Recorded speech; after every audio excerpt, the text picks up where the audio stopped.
On July 12, 1998, France won the World Cup on home soil.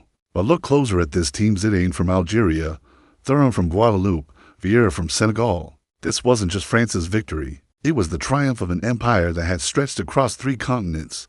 At its height, the French Empire covered 13 million square kilometers from the Caribbean islands of Martinique and Guadeloupe, across West Africa's Senegal and Mali, to the islands of New Caledonia in the Pacific. Unlike other colonial powers, France offered something unique: the promise of citizenship. Through a policy called assimilation, colonial subjects could become French citizens, but only if they abandoned their culture and became truly French. This created a complex relationship. Colonies weren't just territories to exploit, they were extensions of France itself, their people, potential Frenchmen. But that dream of becoming French came at a cost. Generations of French citizens in the colonies lived under military rule, denied basic rights, unable to vote or even travel freely. They were second-class citizens in a system designed to make them disappear. It took decades, but slowly things began to change. After World War II, France needed workers for its economic boom. The call went out across the former empire: come to France, rebuild the motherland. They came from Algeria fleeing civil war, from Martinique seeking opportunity, from Senegal chasing French dreams. They settled in the banlieues, the concrete suburbs ringing French cities. Their children grew up French, but different, speaking French, dreaming French dreams, but carrying the DNA of 3 continents, and many of them could play football.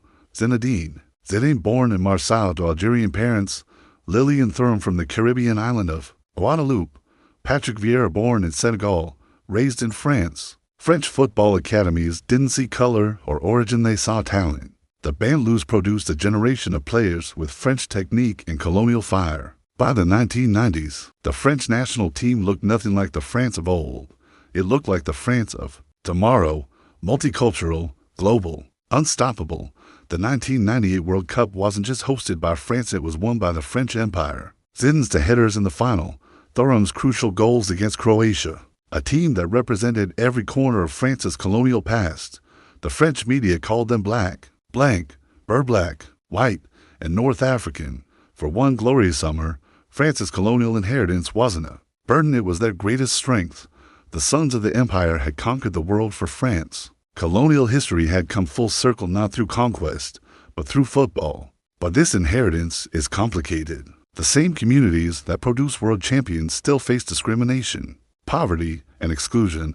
Today, France continues to benefit from its colonial inheritance. The 2018 World Cup winners, 14 of 23 players, had African heritage. But those triumphs masked deeper problems. The gap between rich and poor, white and black, remains stark. These players don't just represent France, they represent the unfinished promise of colonial assimilation, excellence on the pitch, equality off it. As Kylian Mbappé has said, we must work for equality in everyday life. That's what we can do to honor the memory of those who came before us. It's a legacy that began more than 300 years ago when the French started arriving in Senegal. It's a legacy that survived slavery, colonialism, and racism. And it's a legacy that will continue long after the last whistle blows. From the colonial classrooms of Algeria to the Stade de France, from the sugar plantations of Martinique to the pinnacle of world football, 11 men carried the hopes and dreams of an empire on their shoulders. They gave voice to the voiceless, dignity to the dispossessed, and glory to a nation when empire became excellence.